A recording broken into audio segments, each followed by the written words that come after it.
या भ्रष्ट अधिकाऱ्यांनी, अध्यक्ष महोदय, या चोर अधिकाऱ्यांनी डोनार्डकर नावाच्या डोनार्डकर नावाचा माणूस आहे, त्याचा हायवा पकडला.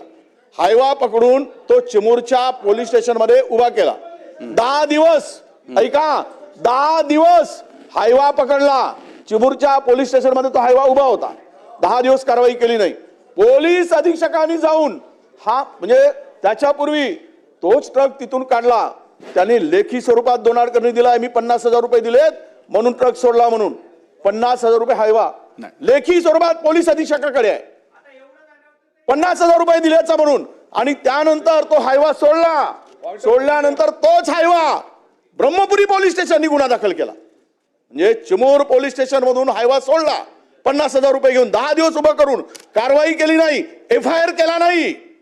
आणि नंतर त्याच्यावर तोच हायवा रेती भरलेला ब्रह्मपुरीमध्ये पकडला गेला बिना रॉयल्टीने आणि त्यांनी गुन्हा दाखल केला. हा गंभीर नाही अध्यक्ष महोदय? थोडी तरी आम्ही राज्यकर्ते म्हणून लाज वाटायला पाहिजे. ज्येष्ठ सदस्य आम्ही सगळे बोलतायत. एवढी पकडल्या गेल्यावर त्यावरही त्यांनी तिथे सुद्धा गडबड करायचा प्रयत्न केला, बाकीच्यावर तिथल्या पोलीस स्टेशनवर पैसे टाकायचे. मंत्री महोदय, आणि म्हणून आमची मागणी आहे, नाहीतर मी इथेच उपोषणाला बसतो. एवढा चोर आणि भ्रष्ट अधिकारी असताना त्याला वाचवण्याचा काय कारवाई करतायत अध्यक्ष महोदय?